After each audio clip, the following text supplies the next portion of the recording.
75. Liderando o grupo, Shogo subiu a montanha. As armas que escolhera dentre as que compunham o arsenal de Kazuo foram jogadas no kit de sobrevivência em seus ombros. Ele não pediu a Noriko ou Shuya que as empunhassem. Não era mais necessário. Shuya seguiu Shogo apoiando Noriko à sua esquerda. A princípio, ele limpou com água o ferimento na face de Noriko e o cobriu com uma fileira de 4 esparadrapos. Shogo aconselhou a não suturá-lo. Shuya lavou também o ferimento da mão dela e o envolveu de novo com a bandana. Shogo pareceu também tratar ele mesmo com rapidez de seus ferimentos. Estava escurecendo na montanha, mas não havia mais necessidade de se embrenhar por dentro dos arbustos. Portanto, era relativamente fácil subir. A chuva caída durante toda a tarde umedecera o solo e molhara as pilhas de folhas secas, transformadas agora em lama. Mesmo assim, eles cobriram uma boa distância desde que Shogo anunciou que iriam subir a montanha e começou a caminhar rapidamente. Shogo, Shuya chamou. Shogo se voltou. Onde estamos indo? Shogo sorriu. Só mais um pouco. Apenas me sigam. Shuya ajeitou outra vez seu braço, apoiando Noriko, e os dois acompanharam Shogo, calados. O pico com o mirante onde Yukiko Kitano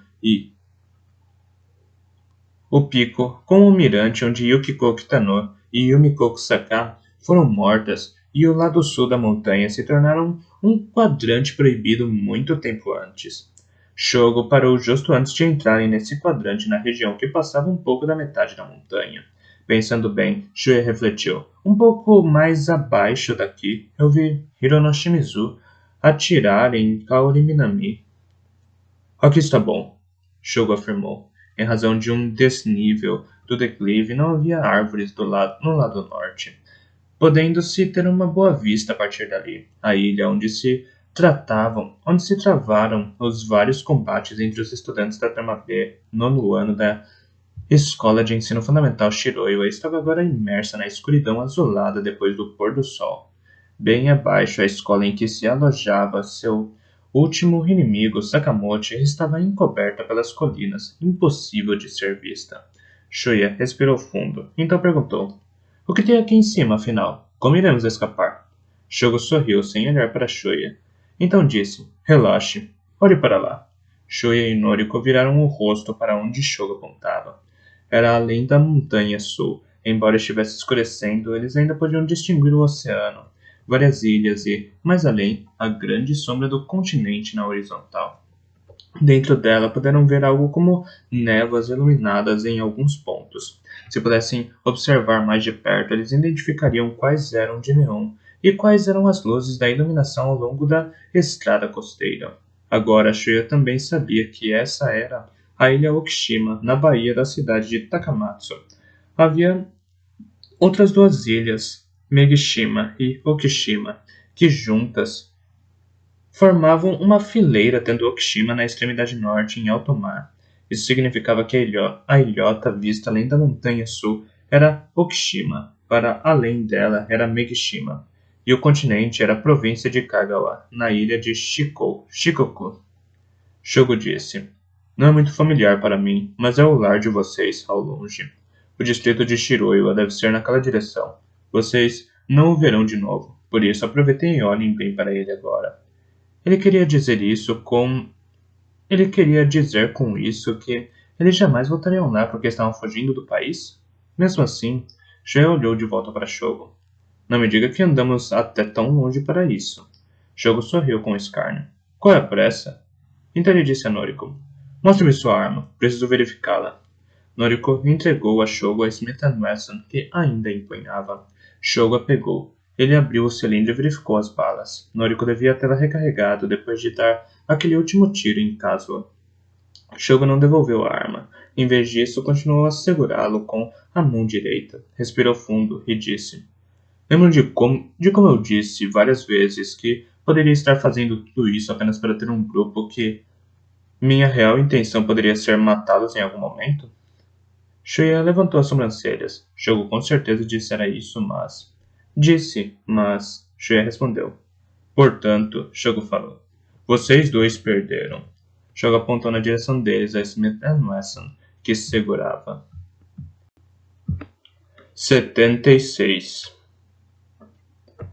Shuya sentiu uma estranha expressão se formar em sua fisionomia. Era como se sorrisse e se espantasse ao mesmo tempo. A seu lado, Noriko deveria se sentir da mesma forma.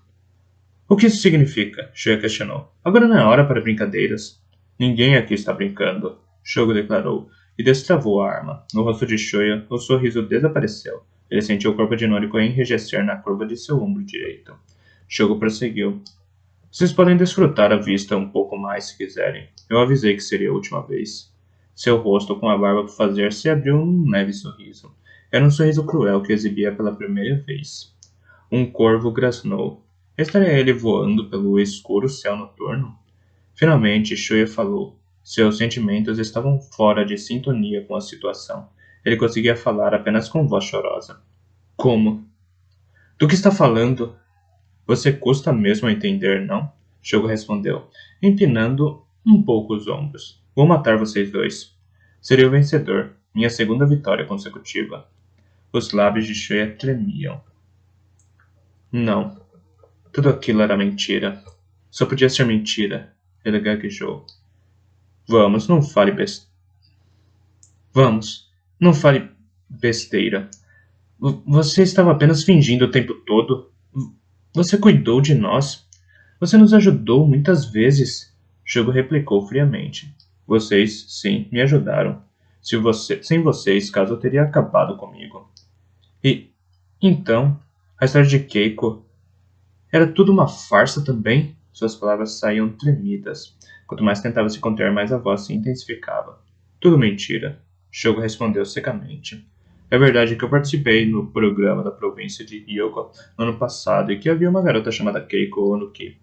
Mas não havia nada entre a gente. A garota na foto é minha namorada, mas seu nome é Kyoka Shimazaki, uma pessoa totalmente diferente. Ela ainda está em Kobe. Já nem penso mais nela. Bem, de qualquer forma, ela insistiu para ficar com a foto, mas devo admitir que ela era boa de cama. Shen engoliu em seco. Uma brisa leve parecida com as de início de verão soprou contra sua pele, mas por algum motivo ele sentia frio. Então perguntou com cautela. Mas e o apito de pássaro? Shogo tinha outra resposta breve. Achei o treco numa loja de artigos gerais. Imaginei que poderia ser útil. E realmente acabou sendo no final. Escurecia cada vez mais. Vocês perderam no momento em que confiaram em mim. Shogo prosseguiu, mas Shuya não podia acreditar naquilo. Não pode ser. Simplesmente não consigo acreditar. Então, logo ocorreu a Shuya. Talvez. Noriko falou antes dele. Shogo, isso é algum tipo de teste para ver se você pode realmente confiar em nós? É porque Kiko não pôde confiar em você? Shogo deu de ombros. Incrível como vocês dois ainda acreditam naquela impressionice. Essas foram suas últimas palavras. Shogo Kawada ajeitou a arma com um leve movimento e calmamente puxou o gatilho. O som de 2 tiros ecoou, e alguns momentos depois, a noite descia por completo sobre a ilha. Resta um estudante. Fim do jogo. Relatório do sistema de rastreamento da sede do programa da Turma B, 9º ano, Escola de Ensino Fundamental Shiroiwa. 77. Shogo Kawada, o estudante número 5, estava reclinado contra um sofá macio. Conforme o navio avançava, seu corpo balançava levemente ao sabor das ondas altas. Para um pequeno barco patrulha, a cabine era até bastante espaçosa. O teto em si era baixo, mas o cômodo deveria ter uns 3 metros quadrados. No centro havia uma mesa baixa, ladeada por solas. Shogo estava sentado no que estava mais longe da porta, sem escotilhas. Por estar abaixo do convés era impossível ver o exterior, mas deveria passar das 8:30 da noite. As luzes amarelas do teto se refletiam sobre o cinzeiro de vidro em cima da mesa.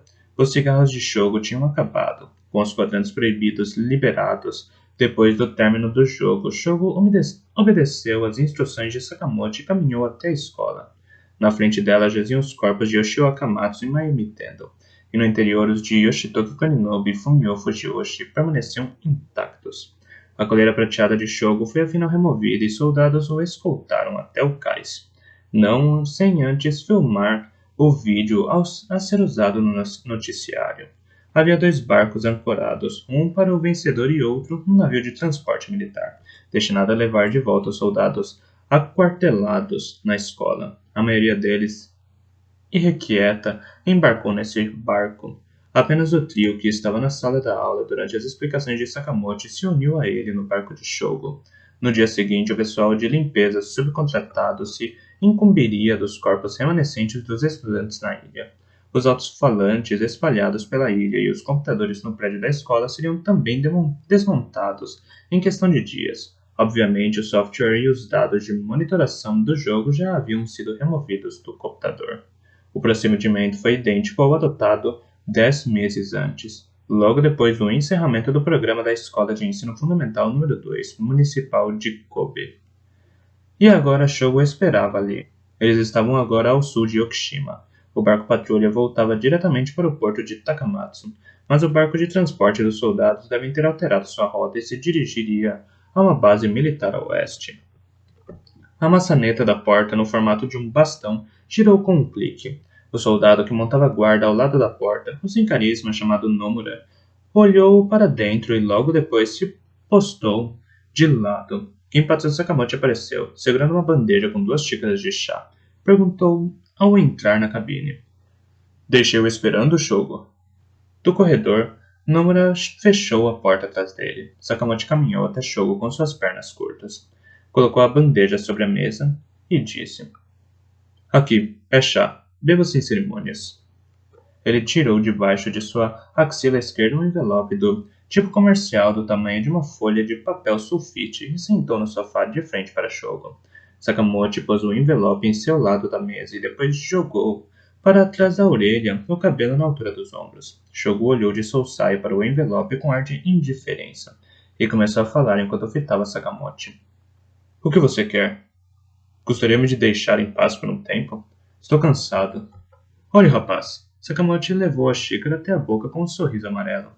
Você não deveria ser tão arrogante ao falar com adultos. Uma vez tive um estudante chamado Kato. Ele costumava me dar um trabalho, mas agora se tornou um adulto e muito respeitável. Não me ponha no mesmo nível que as suas cobras criadas. Sakamoto abriu os olhos, fingindo espanto, e então voltou a sorrir. Vamos, Shogo. Eu quero ter uma conversinha com você. Shogo recostou-se no sofá e cruzou as pernas. Ele permaneceu quieto, com as mãos apoiando o rosto. Por onde vou começar? Sakamoto baixou a xícara e esfregou suas mãos. Sabia que temos um mercado de apostas do programa, Shogo? Seus olhos lampejaram. Shogo comprimiu os olhos como se visse algo imundo. Então disse: Não me surpreenderia. Do jeito que vocês são desprezíveis. Sakamoto sorriu. Apostei meu dinheiro em você. Apostei meu dinheiro em Kazuo. 20.000 ienes. Para meu salário, é muito. Mas por sua causa, acabei perdendo. Que lástima, Shogo disse num tom restituído de compaixão. Sakamoto voltou a rir, então perguntou. Lembra que eu expliquei a todos como nós poderíamos saber a localização de cada um de vocês por meio das coleiras? A resposta era óbvia. Shogo não respondeu. Sakamoto fitou o rapaz. Você esteve com Shui e Noriko durante todo o tempo, certo? E no fim você os traiu. Foi o que aconteceu, não? Algo errado com isso? Shogo replicou de pronto. Não há restrições neste jogo maravilhoso. Está me censurando por isso? Ora, não me faça rir. Um sorriso largo se estendeu pela face de Sakamoto. Ele jogou para trás o cabelo, tomou um gole de chá e esfregou as mãos. Ele voltou a falar como se compartilhassem um segredo. Olha, Shogo, não deveria contar isso a ninguém, mas vou te confessar a verdade.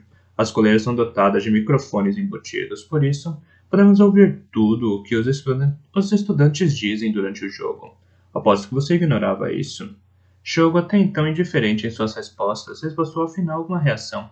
Ele franziu as sobrancelhas e comprimiu de leve os lábios. Que merda é essa? Como eu poderia saber? Quer dizer que você ouviu tudo? Como eu enganei os dois? Sim, correto. Sakamoto confirmou.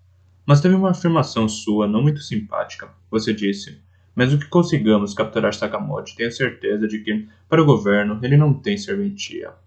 Foram mais ou menos essas suas palavras. Não saiba.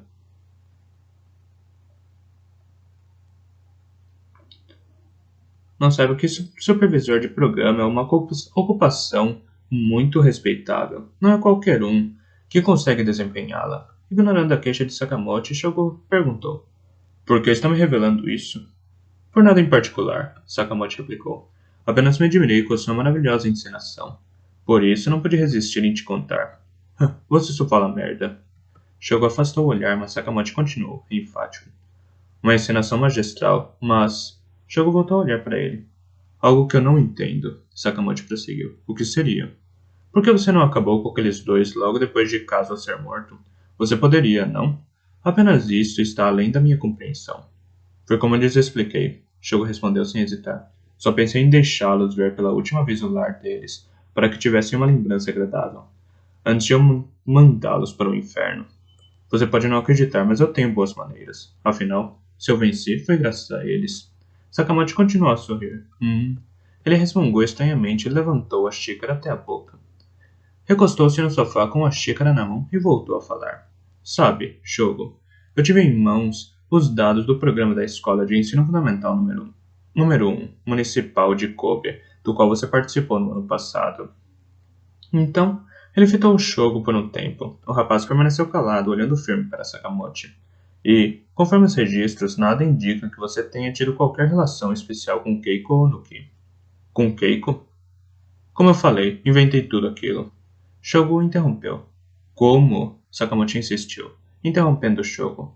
Como você disse a Shuya Nanahara e a Noriko Nakagawa, você viu Onuki 2 vezes. A primeira delas apenas por um momento e a segunda, pouco antes de vencer, quando ela já estava morta. De acordo com as gravações, você nunca sequer pronunciou o nome dela. Nenhuma vez. Lembra-se disso? Como me lembraria? É como eu disse, não havia nada entre mim e ela. Você estava ouvindo tudo, não? Mas o negócio é que, Shogo, a segunda vez que você a viu, parou lá por 2 horas. Foi somente uma coincidência. Foi um bom local para me esconder e descansar. Por isso, pude me lembrar do nome dela tão vividamente. Posso lhe dizer que ela teve uma morte horrível. Com um sorriso ainda colado em sua fisionomia, Sakamoto assentiu.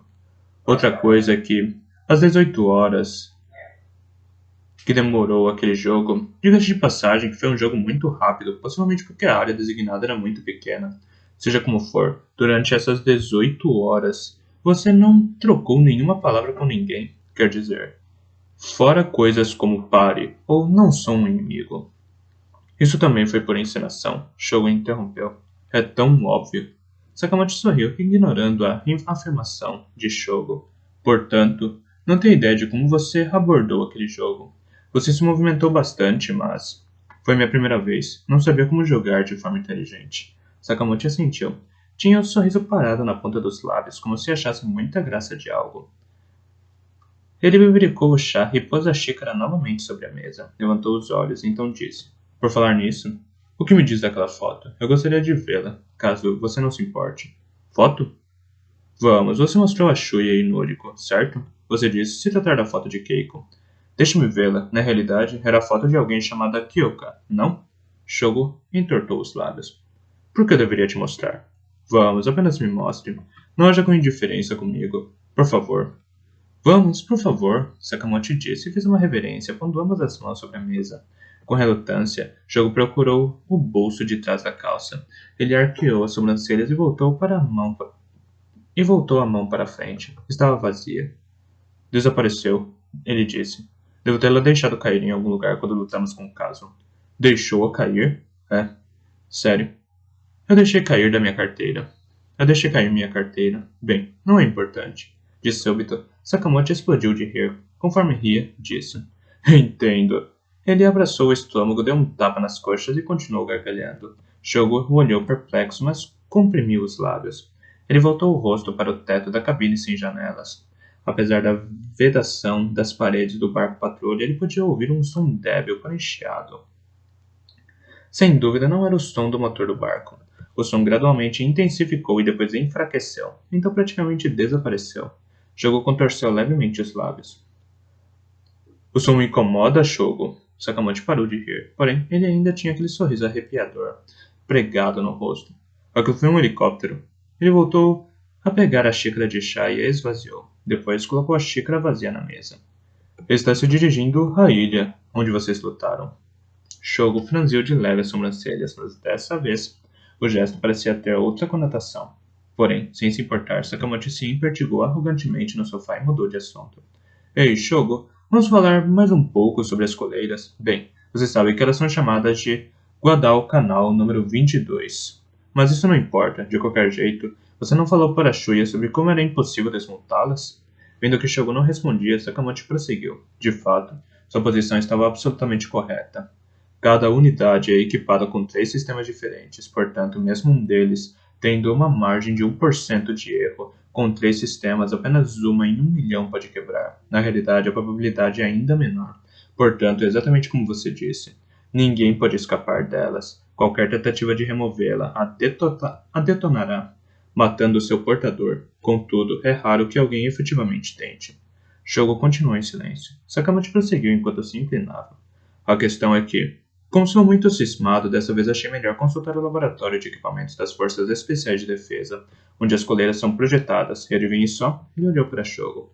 Eles disseram que as coleiras podem ser desativadas por qualquer pessoa com conhecimentos básicos de circuitos eletrônicos, usando peças de transmissores, do tipo que se acha em qualquer rádio, logicamente se a pessoa já conhecer a estrutura interna do dispositivo. Shogo permanecia quieto, mas quando Sakamoto o fitou, disse de repente num tom de voz estranho e vago, como recordando algo. Não entendo. Quem poderia ter esse tipo de informação? Sakamoto sorriu e balançou a cabeça. Sim, bem, seja como for, se ela fosse desativada dessa forma, ela obviamente transmitiria um sinal nos informando da morte do portador, certo? Em outras palavras, isso realmente é apenas uma hipótese. Se houvesse um estudante capaz de remover essa coleira sem fazê-la explodir, então ele teria êxito em sobreviver. Ele teria apenas que esperar o jogo acabar e depois que os militares deixassem o local, ele poderia escapar tranquilamente. Exatamente como você disse para Shuya Nanahara. Digamos que o jogo acabasse nesta tarde. Pelas regras, o pessoal da limpeza da subcontratada viria no dia seguinte, portanto até haveria tempo de sobra. Também nessa época do ano, a água não está tão fria que não se possa nadar. Sakamoto lançou um olhar sugestivo a Shogo, mas este se limitou a responder dessa vez de pronto com e se recostou de novo no sofá. Depois disse: Isso não faz sentido. A estrutura interna da coleira deve ser altamente secreta, certo? Como um estudante de ensino médio poderia conhecer seu funcionamento? Porém, ele poderia, Sakamoto respondeu. Shogo olhou de volta para Sakamoto, que continuou. Essa é justamente a questão. Tenho todas as informações, inclusive registros e detalhes acerca do dispositivo Guadalcanal. Sob circunstâncias normais, eu não me teria o trabalho de pesquisar. Apenas me impressionaria com a inteligência da pessoa e fim da história.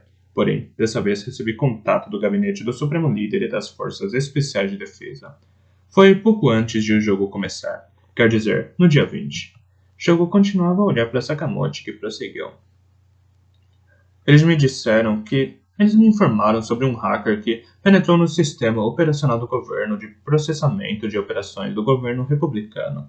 O hacker entrou sorrateiramente e conseguiu sair sem deixar vestígios. O nível técnico dele é espantoso e, embora tenha encontrado o administrador enquanto agia, ele não se esqueceu de apagar seu login de acesso antes de escapar. Mas, Sakamoto fez uma pausa. Shogo se manteve quieto. O sistema operacional do governo é muito bem estruturado. Ele possui outro sistema de login secreto que grava todas as operações. Obviamente, esse outro sistema não é, em geral, monitorado e, na época, o administrador não atinou para a existência de uma anormalidade. Por isso, demoraram tanto tempo para detectar. Mas eles descobriram, sim, pode apostar nisso. Shogo cerrou os lábios e fitou Sakamoto. Porém, nesse momento, seu pomo de Adão se moveu ligeiramente. O movimento foi quase imperceptível. Veja, Shogo disse. Um subcontratado realmente comentou comigo sobre como eles descartavam os corpos, por acaso eu estava tomando uns drinks no bar com ele. O assunto surgiu, e o instrutor de nosso último jogo nos disse que o programa dificilmente terminaria por causa do limite de tempo. Você pode até perguntar a ele. Sakamoto esfregou a mão direita sobre o nariz e encarou Shogo. Por que está me contando isso? Eu não perguntei nada? O pomo de Adão de Shogo voltou a se mover. Dessa vez foi perceptível. Sakamoto, sorridente, retomou o assunto. Assim, aparentemente, alguns dados hackeados incluíam informações sobre o programa. ou seja, especificações técnicas sobre a coleira Guadalcanal. Por que alguém pegaria essas informações inúteis? Quer dizer, para quê? Mesmo se o hacker as divulgasse ao público, bastaria o governo projetar uma nova coleira para sanar o problema. Não há sinais disso no momento, mas poderíamos deduzir o seguinte: por algum motivo o intruso desejava acessar essas informações a qualquer custo. Estaria errado?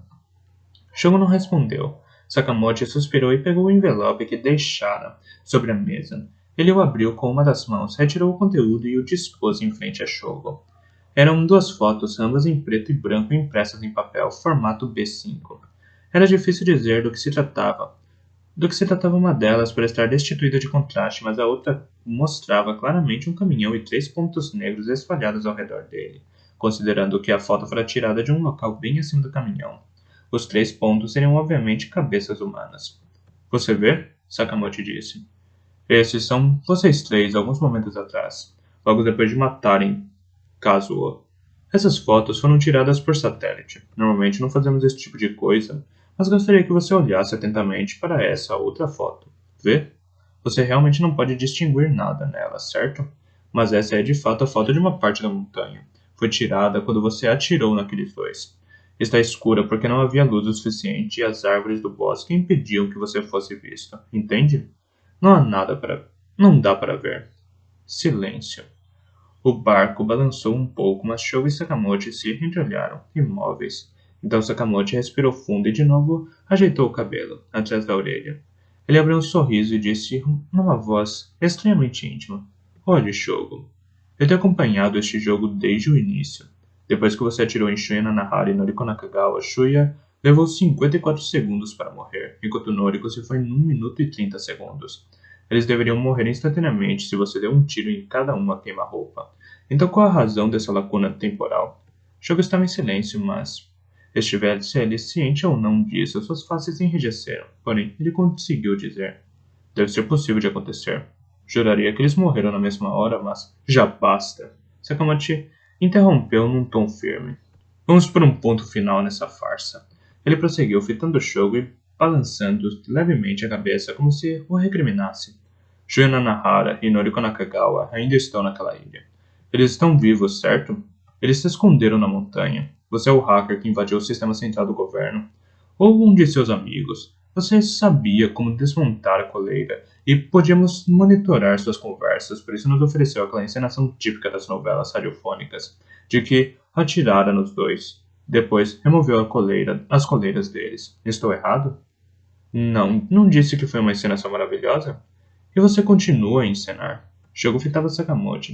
Talvez por estar apertando os dentes, seus lábios estavam visivelmente contorcidos. Sakamoto continuou sorrindo. Você não deu a eles mensagens sobre locais de encontro? E vocês deveriam se encontrar posteriormente, não? Tire o cavalo da chuva, meu caro. Aquele helicóptero que acabou de passar voando vai pulverizar a ilha com gás venenoso.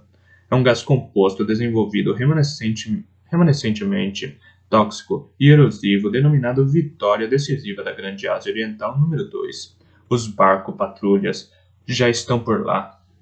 Shuya e Noriko não escaparão. Olhando Sakamoto, Shogo fincou as unhas.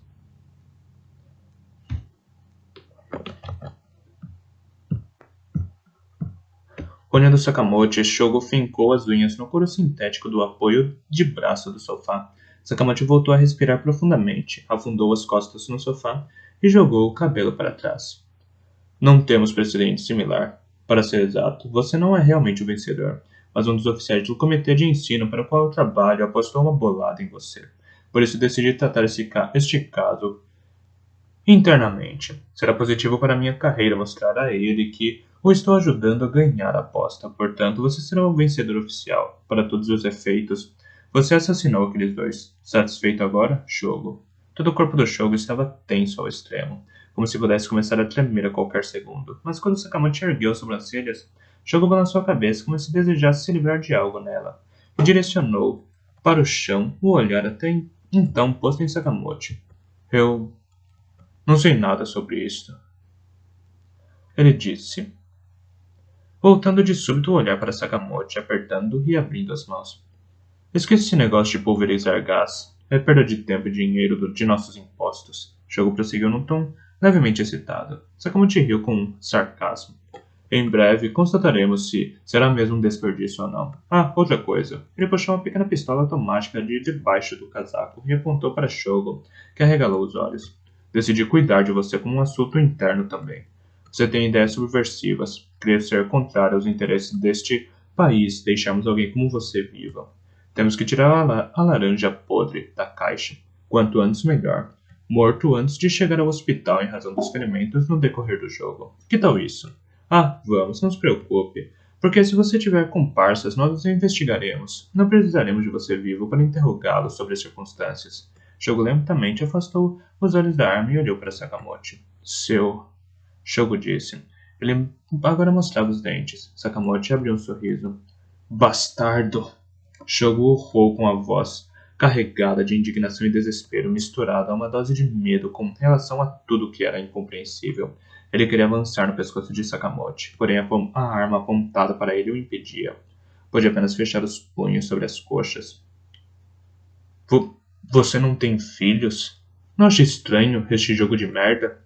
Lógico que tenho filhos, Sakamoto replicou casualmente. Sabe, gosto muito daquilo. Bem, quer dizer, minha esposa está grávida de nosso terceiro rebento. Shogo não respondeu ao gracejo, berrando em vez disso. Então como pode aceitar tudo passivamente? No futuro, um de seus filhos pode acabar neste jogo. Os oficiais de alta graduação como você têm privilégios para que seus filhos sejam isentados de participar. Sakamoto balançou negativamente a cabeça, como se estivesse admirado. Não seja ridículo, como pode dizer algo semelhante, Shogo? Você leu os requisitos de implementação do programa, não leu? Não há exceções. E claro que eu fiz algumas coisas sorrateiramente. Usando meus contatos, matriculei meu filho numa escola de prestígio. Sou humano, mas justamente por ser humano, devemos observar certas regras. Ah, tem razão, você não conseguiu roubar, não? A agenda altamente secreta tinha informações acerca do programa, mas, sendo assim, eu lhe digo agora, nosso país precisa do programa. Esse negócio de se tratar de um experimento é conversa para boi dormir. Raciocine comigo. Por que você acha que a mídia local transmite a imagem do vencedor? É claro que os telespectadores devem sentir pena dele ou dela, achando que o pobrezinho possivelmente nem queria participar do jogo, mas não teve escolha a não ser lutar contra os outros. Em outras palavras, todos acabam concluindo que não se deve confiar em ninguém, concorda? Isso deve eliminar qualquer esperança dos cidadãos se unirem e executarem um golpe de Estado contra o governo. E assim, a República da Grande Ásia Oriental e seus ideais subsistirão eternamente. E lógico que cada um precisa morrer igualmente para o bem dessa nobre meta. Eu passei a sabedoria para meus filhos. Minha mais velha está no 8º ano agora e ela sempre comenta que sacrificaria a vida pela República. O rosto de Shogo começava a tremer. Você é louco, ele disse. Você está fora de seu juízo. Como pode ser assim? Ele estava quase soluçando. Um sistema deve ser algo conveniente ao povo. Não devemos ser escravos de nosso próprio sistema. Se você acha que este país faz sentido, você é um retardado. Sakamoto o deixou terminar. Depois disse: Olhe, garoto, você ainda é uma criança. Aparentemente vocês conversaram entre si, mas gostaria que você refletisse um pouco mais. Este é um país maravilhoso. Não há no mundo nação mais próspera que a nossa. Bem, existem restrições à viagem ao exterior, mas nossos produtos industriais para exportação são insuperáveis. Nosso PIB per capita é o mais elevado do planeta. E isso não é invenção da mídia governamental. E nossa prosperidade existe apenas em virtude de uma população unificada sob um governo central poderoso. Certo grau de controle é sempre necessário. De outra forma, declinaríamos a categoria de nação de terceiro mundo como o Império Americano. Você sabe disso, não? Aquele país está em turbulência por causa de muitos problemas como drogas, violência e homossexualidade. Eles vivem de glórias passadas, mas é só uma questão de tempo até se esfacelarem. Shogo permaneceu em silêncio, parecia comprimir os dentes. Então, replicou com tranquilidade. Deixe-me dizer uma coisa. Sakamoto ergueu as sobrancelhas. O quê? Vá em frente. Vocês podem chamar isso de prosperidade, mas a voz de Shogo parecia cansada, porém ainda assim digna. Será eternamente uma farsa. Essa verdade não mudará mesmo que você me mate aqui e agora. Você está fadado a ser uma farsa para sempre. Não se esqueça disso. Sakamoto deu de ombros. Terminou o sermão? Ele apontou a arma para Shogo. Terminou seu sermão? Ele apontou a arma para Shogo, mirando entre suas sobrancelhas. Shogo comprimiu os lábios e olhou para Sakamoto, ignorando o cano da arma. Ele parecia pronto a enfrentar as consequências. Adeus, Shogo. Sakamoto abaixou levemente a cabeça, como se o cumprimentasse com um olhar. Seu dedo começou a puxar o gatilho quando... Ratatatatá. O som de uma antiga máquina de escrever ecoou. O dedo de Sakamoto parou por um momento. Ele olhou para a porta por uma questão de segundos. O suficiente para se distrair. Quando olhou de volta, Shogo estava bem em frente de seu rosto. Apesar de haver uma mesinha entre eles, Shogo estava a apenas 10 centímetros de distância.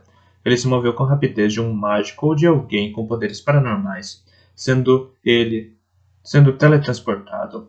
Uratatatata continuou do lado de fora da cabine. A mão esquerda de Shogo abaixou a arma na mão direita de Sakamoto. Sakamoto gelou e olhou para a face de Shogo, agora à distância de um beijo. Seus cabelos longos não estavam tão desgrenhados e ele não tentou afastar a mão de Shogo. Ele simplesmente o olhou.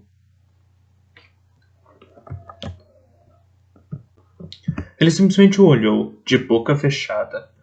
Uratatatata se fez ouvir de novo. A porta se abriu. Um ataque inimigo! Nomura parou ao entender a situação e tentou erguer o rifle. Ainda mantendo a mão direita de Sakamoto abaixada com a sua esquerda, Shogo girou o corpo de Sakamoto como se dançasse um tango. Ao se virar, ele apertou o dedo indicador de Sakamoto no gatilho e começou a atirar. 3 balas atravessaram Nomura bem em cima do coração. Ele gemeu e caiu. O som da metralhadora se intensificou, provavelmente porque a ponta estava aberta. Shogo olhou de novo dentro dos olhos de Sakamoto. Com seus corpos ainda entrelaçados, ele posicionou seu punho direito sobre o queixo de Sakamoto e executou um leve movimento de giro.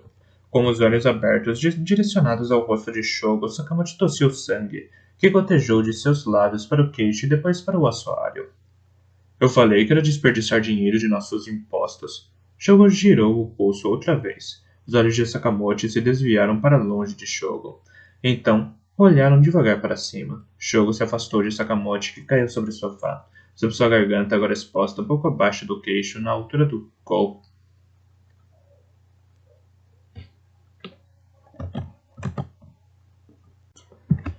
Sobre sua garganta, agora exposta pouco abaixo do queixo, na altura do glote, havia um brasão marrom enterrado com um estranho ornamento. Olhando bem, podia-se ver um HB gravado em dourado em sua extremidade traseira. Esse era um dos lápis que todos, inclusive Shogo e Shuya, tiveram que usar para escrever "Nós vamos nos matar uns aos outros". Mas Kinpatsu Sakamoto não teria como confirmar que se tratava de um lápis. Depois de olhar apenas um momento para Sakamoto, Shogo enfiou a arma que tomou dele na cintura da calça. Correu até Nomura, que jazia de costas, e se apoderou de seu rifle. Ele pegou pentes extras do cinto de Nomura e deixou a cabine. Abriu as 2 portas à direita no corredor, mas havia apenas fileiras de beliches.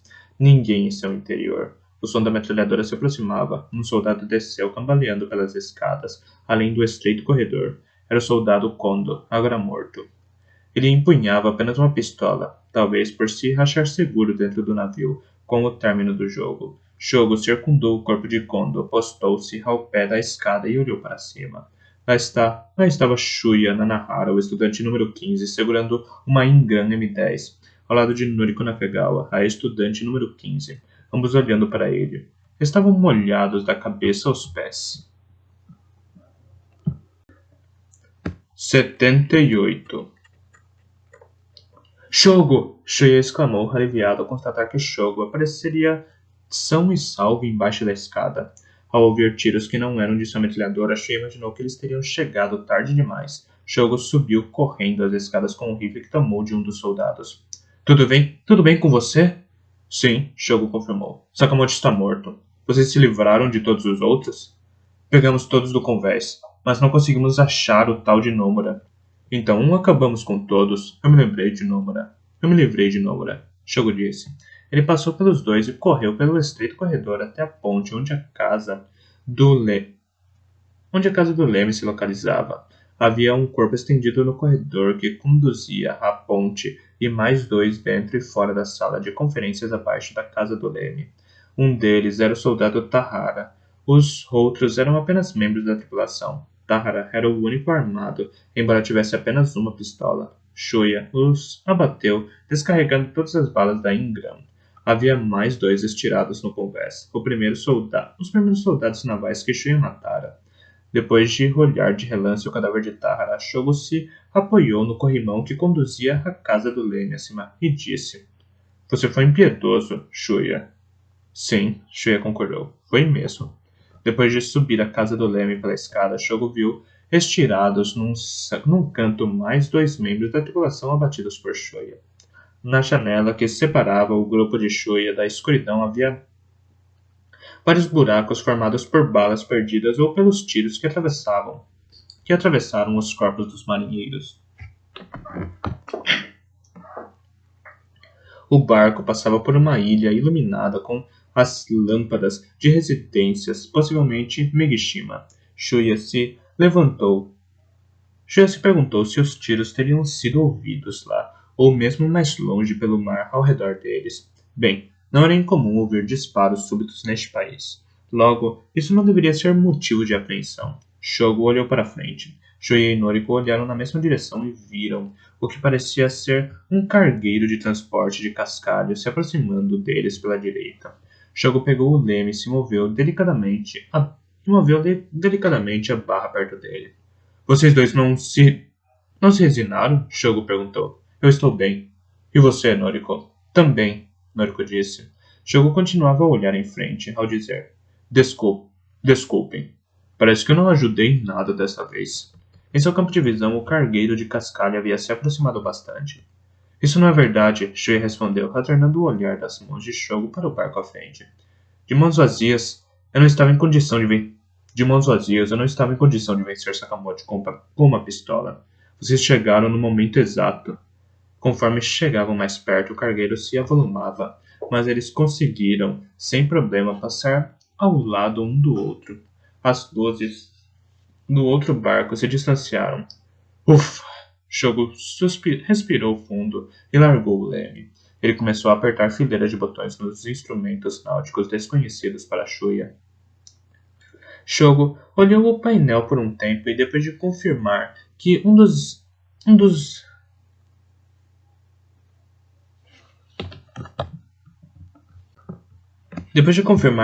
diodos tinha apagado, pegou o transmissor de rádio. Uma voz se fez ouvir pelo alto-falante. Aqui é Centro de Serviço de Tráfego Marítimo de Bisanseto. Shogo respondeu. Este é o barco patrulha de defesa DM 245-3568. Peço que confirmem nossa localização. DM 245-3568. Não podemos confirmar. Está com problemas?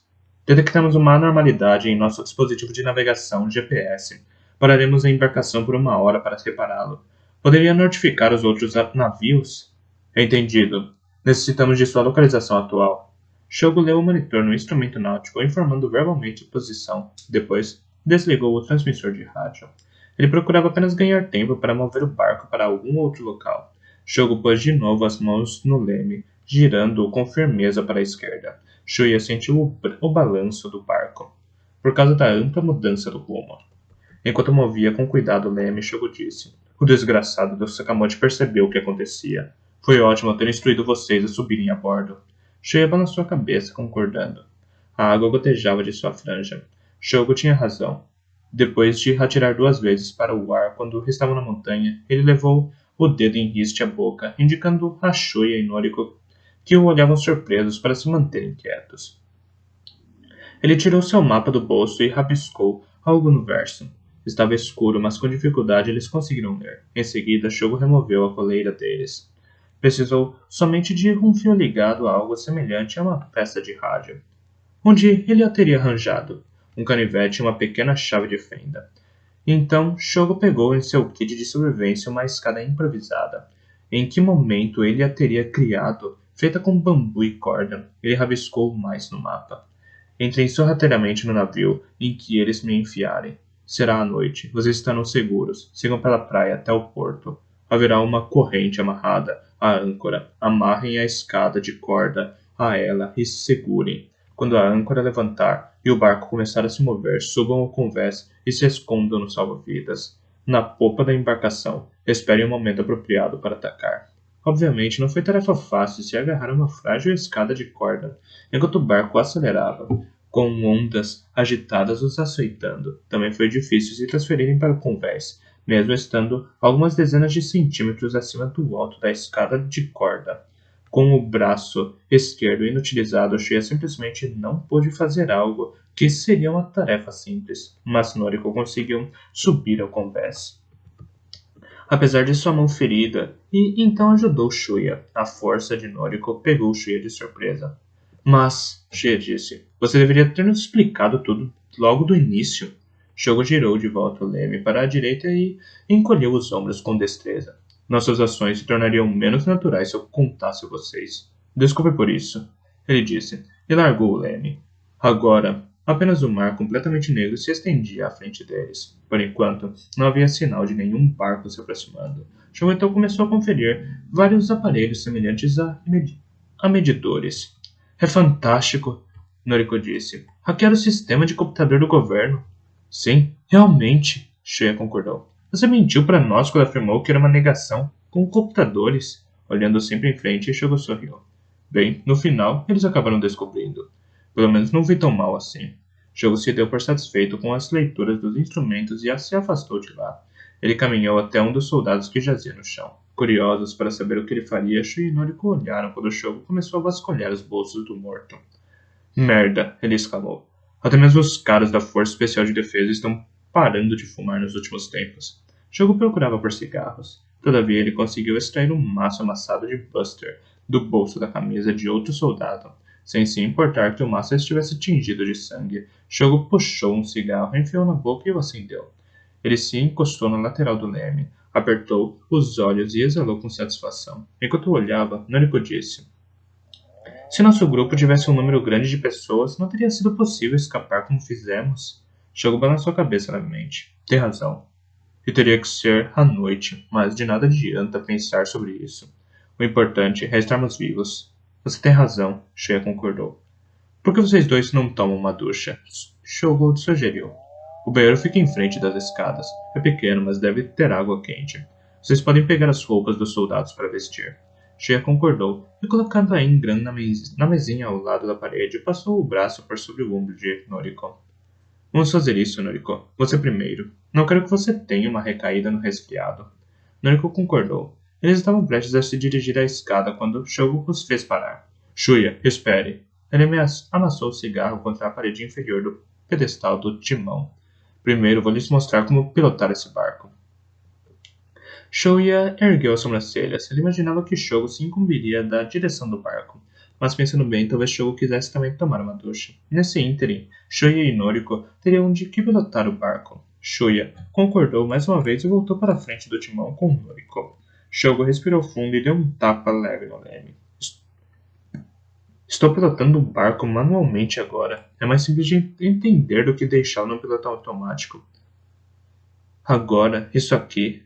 Estou pilotando o barco manualmente agora.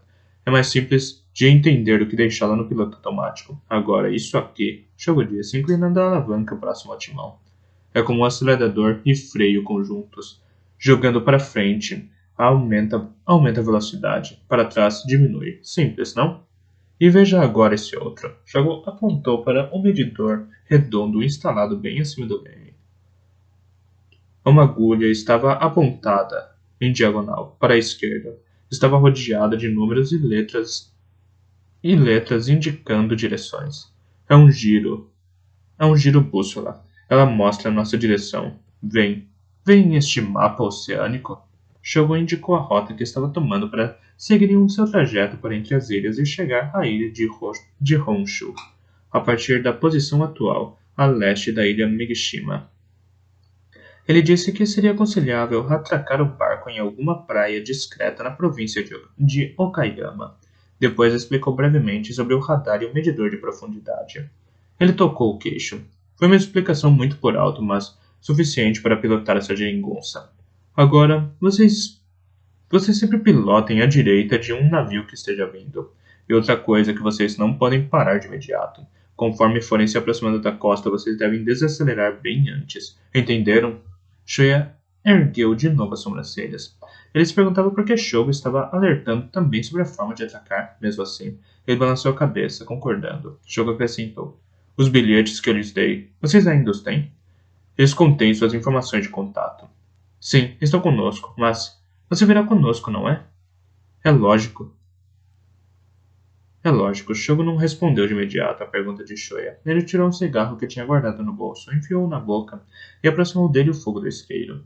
Nesse momento, Shoya notou algo estranho. A mão de Shogo tremia delicadamente segurando o objeto.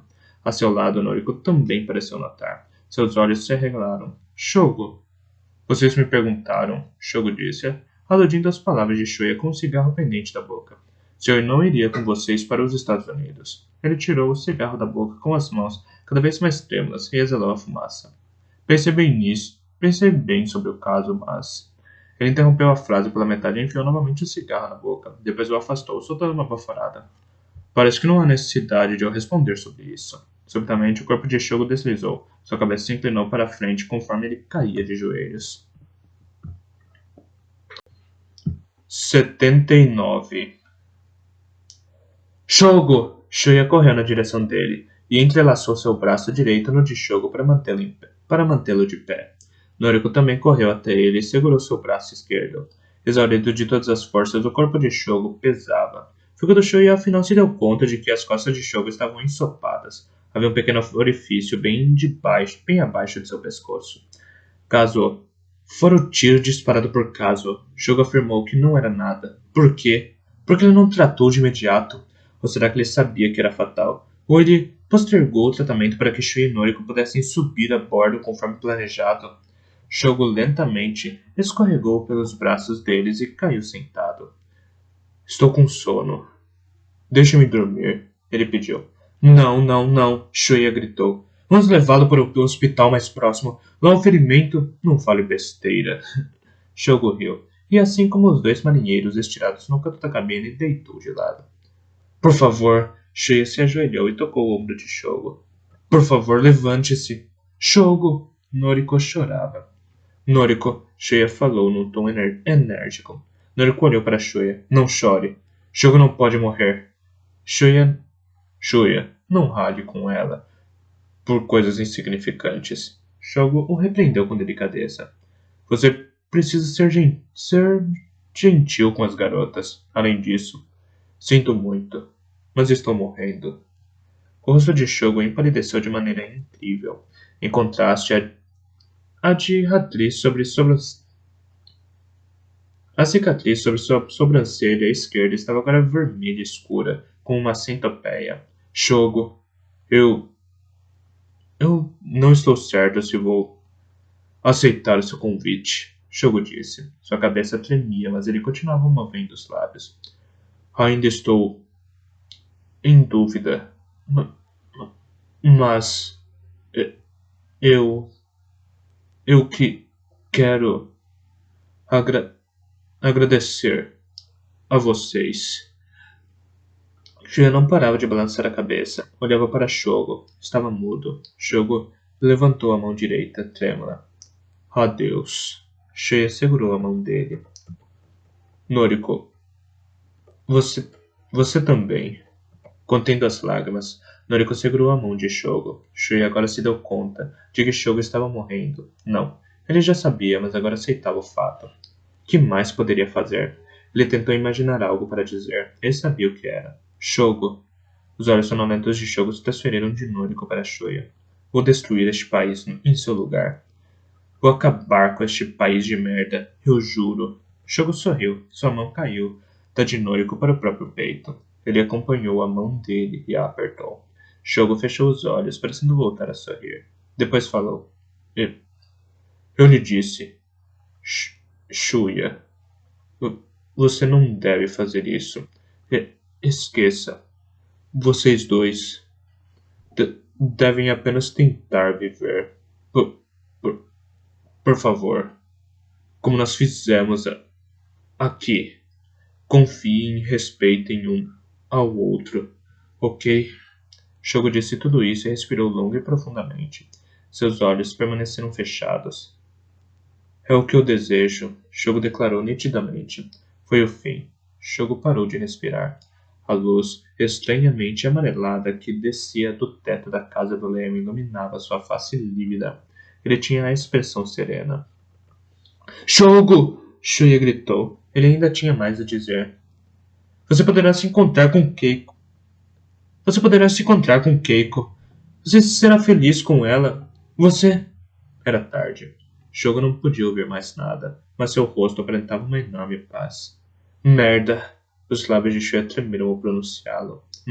Merda! Segurando as mãos de Shogo, Noriko chorava. Shuya também repousou a mão sobre a mão grossa de Shogo. Um pensamento lhe ocorreu. Ele procurou nos bolsos de Shogo e estava lá, o apito de pássaro vermelho. Ele o enfiou na mão direita de Shogo e a fechou para que ele o segurasse. Shuya então finalmente chorou.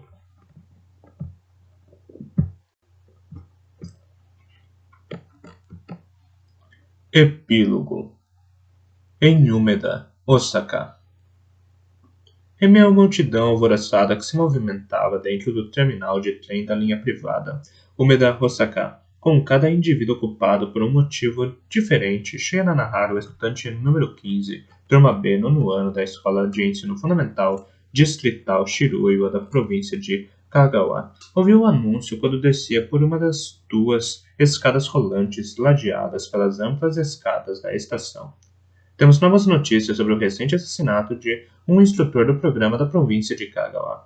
Ele gentilmente apertou o corpo de Noriko Nakagawa, estudante número 15, mesma escola, com o braço direito e parou. Na gigantesca tela de TV ao lado e na mesma altura da escada rolante podia-se ver uma grande imagem em close de um repórter aparentando ter uns 50 anos, o cabelo repartido de lado. Shuya e Noriko avançaram juntos até a frente do monitor. Passava das 6 da tarde de uma segunda-feira, portanto, muitos estudantes e trabalhadores de terno esperavam ao redor da área. Shuya e Noriko não usavam mais os uniformes da escola. Shuya vestia calças jeans, uma camiseta e uma jaqueta de brim. Noriko também vestia calças jeans com uma camisa polo verde escura e um casaco cinza claro por cima. Apenas os tênis que ambos calçavam eram os mesmos de antes, lavados. Oculto pela gola da jaqueta levantada, o pescoço de Shuya estava envolto por um curativo, e na face esquerda de Noriko, um grande esparadrapo quase não era notado graças à aba do boné de beisebol de couro preto que ela mantinha puxada por cima dos olhos.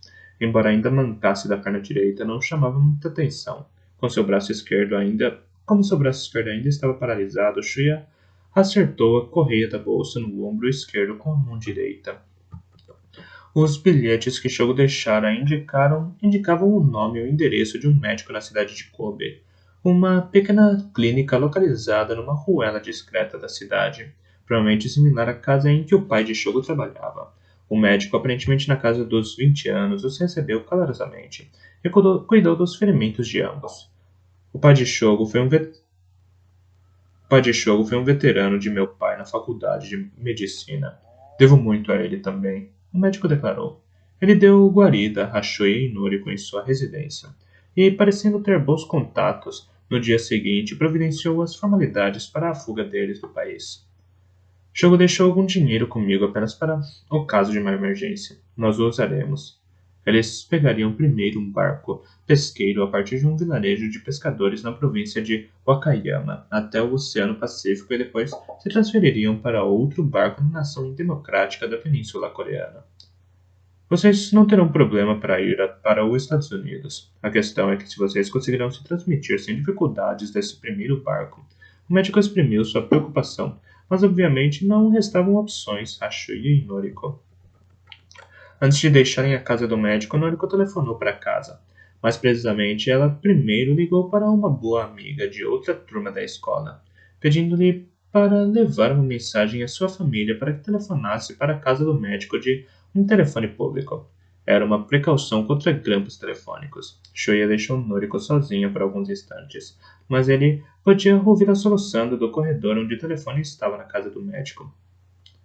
O próprio Shuya não contatou a casa de caridade. Apenas no fundo do coração agradeceu e se despediu da senhora Ano, e fez o mesmo com Kazumi Shintani. O âncora do telejornal prosseguiu.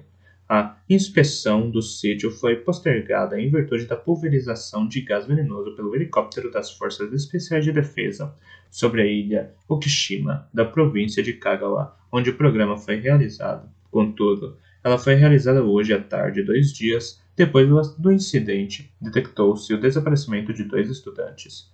A imagem mudou. Uma câmera com zoom cinegrafou.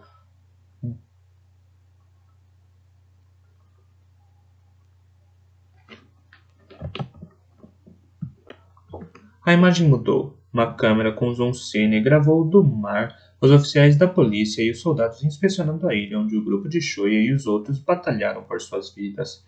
A câmera captou também imagens do porto. Havia pilhas de corpos. Por um momento, Shuya conseguiu reconhecer pelo menos 2 deles.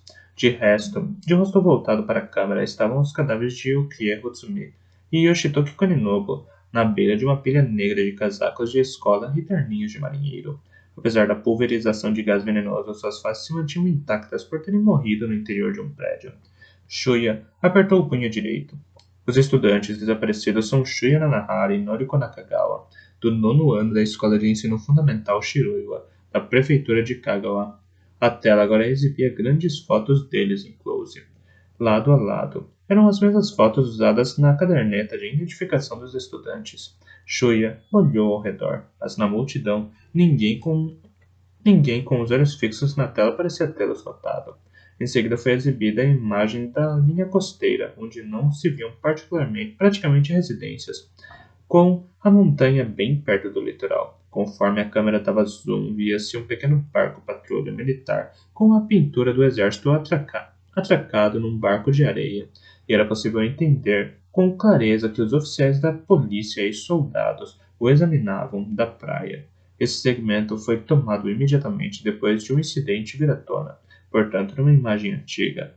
Bem cedo pela manhã do dia 24, o barco patrulha do instrutor do programa da província de Kagawa, Kinpatsu Sakamoto, foi encontrado encalhado no distrito de Ushimado, na província de Okayama, e dentro dele o corpo do instrutor e o de 9 soldados das Forças Especiais de Defesa, incluindo o cabo Tokihiko Tahara, foram descobertos, juntamente com o do vencedor do programa Shogo Kawada.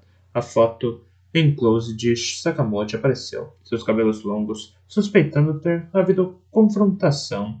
A polícia e os oficiais das Forças Especiais de Defesa efetuaram investigações, porém, as autoridades agora acreditavam que o desaparecimento dos 2 estudantes detectados hoje pode fornecer o vínculo crucial para desvendar o incidente.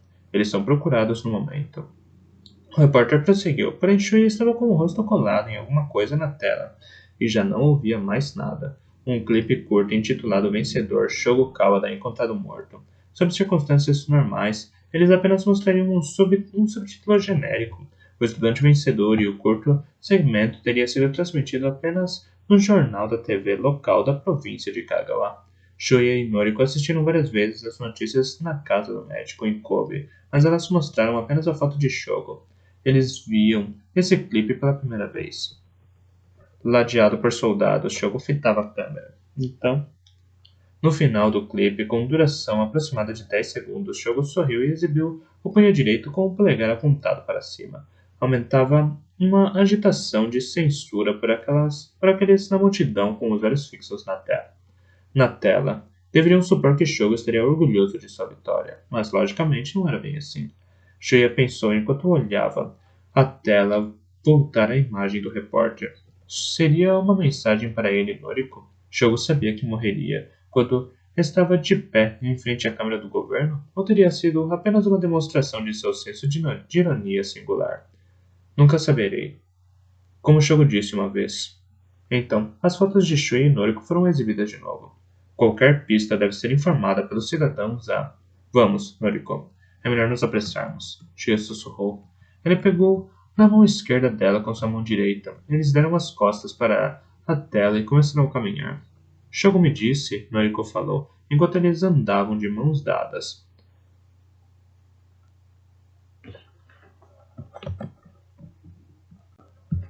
Antes de você voltar, quando você estava no grupo de Yukie, Ele me disse algo. Shuya inclinou a cabeça e olhou para Noriko, que ergueu o rosto. Os olhos dela, escondidos na borda do boné, estavam úmidos. Ele me disse que estava feliz por ter amigos tão bons. Shuya olhou em frente e balançou a cabeça. Ele apenas balançou a cabeça. Eles deixaram um grupo de 6 ou 7 estudantes passar e então recomeçaram a andar. Shuya disse: Noriko, ficaremos sempre juntos. Eu prometi a Shogo. Noriko parecia concordar. Agora estamos fugindo, mas algum dia quero destruir esse país. Não quebrarei minha promessa, Shogo. Quero destruir este país por ele. Por você. Por mim, por Yoshitoku e por todos. Você me ajudará quando o momento chegar? Noriko apertou a mão de Shuya e respondeu claramente. Lógico que sim. Eles se afastaram da multidão e pouco depois estavam em frente a uma máquina de vendas de passagem. Noriko olhou para o display acima da máquina, pegou algumas moedas do bolso e as contou, entrando na fila para comprar as passagens. Shuya permaneceu sozinha, esperando Noriko. Sua vez chegou logo. Ela enfiou as moedas na abertura. Shuya casualmente olhou para a esquerda. Ele comprimiu os olhos. Pela entrada para o saguão da estação pude distinguir para além da rua onde táxis e carros passavam o distrito de Osaka. Com as bases de seus arranha-céus, um homem alto em uniforme preto emergiu dessa cena e caminhou direto em direção a eles. Ele se esquivou com habilidade do fluxo de passantes, olhando fixamente na direção de Shuya. O homem, é claro, trajava o uniforme policial. A insígnia do pêssego dourado brilhava no centro de sua boina. Shuya lentamente estendeu a mão direita até a bereta M92 inserida sob a jaqueta, mas nas costas de suas calças jeans, enquanto procurava por uma rota de fuga. Havia uma rua na entrada oposta ao policial. Se eles conseguissem chegar até lá, poderiam pegar um táxi. Shuya sussurrou para Noriko, que voltava com as passagens. Esqueça o trem. Noriko pareceu compreender a situação. Ela virou com rapidez a cabeça e arregalou os olhos ao ver o policial. Vamos sair por ali. No momento em que Shuya disse isso, o policial veio correndo na direção deles. Temos que correr, Noriko. Corra o mais rápido que puder, ele gritou. Enquanto se afastavam precipitadamente, Shuya pensou. Ei, essas palavras me soam familiares. Ele olhou de relance para trás. O policial segurava uma arma. Shuya puxou sua bereta. O oficial atirou de imediato. Bang, bang. 2 tiros na horizontal. Mas felizmente nenhum passante, incluindo Shuya e Noriko, foi atingido. Houve gritos. Alguns se atiraram ao chão para se proteger, enquanto outros, sem ideia de onde o tiro partira, se espalhavam em direções aleatórias. Com a arma abaixada, o policial voltou a correr em direção a eles, mas então colidiu com uma mulher obesa carregando uma sacola de compras e caiu desajeitadamente. A mulher caiu também, derrubando sua sacola, deixando rolar pacotes pelo chão, talvez de frutas e verduras. Shuya viu apenas isso e voltou a olhar em frente, enquanto corria ao lado de Noriko. Um pensamento súbito lhe ocorreu. O grito, o som dos passos, de ambos correndo e a voz do policial lhes ordenando que parassem. Tudo se distanciou, desapareceu, restando apenas este pensamento a lhe preencher a mente. Talvez fosse um pensamento sereno e inapropriado à situação. E além disso, é um plágio. Nossa! Mas ainda assim ele pensou o seguinte. Noriko, juntos conviveremos com a tristeza. Eu amarei com toda a loucura de minha alma. Algum dia, garota, não sei quando, chegaremos ao lugar onde realmente desejamos ir e caminharemos sob o sol. Mas até então, vagabundos como nós, Baby, nasceram para correr. Logo os gritos e os berros voltaram e também o som da respiração pesada de Noriko, bem como os batimentos de seu coração. Isso continuará, sem sombras de dúvidas, continuará. Ok, desta vez estamos decididos. Vamos. Continuaremos até nossa vitória. Fim. Agora, de novo, restam 2 estudantes, mas logicamente, eles estão na companhia de todos vocês.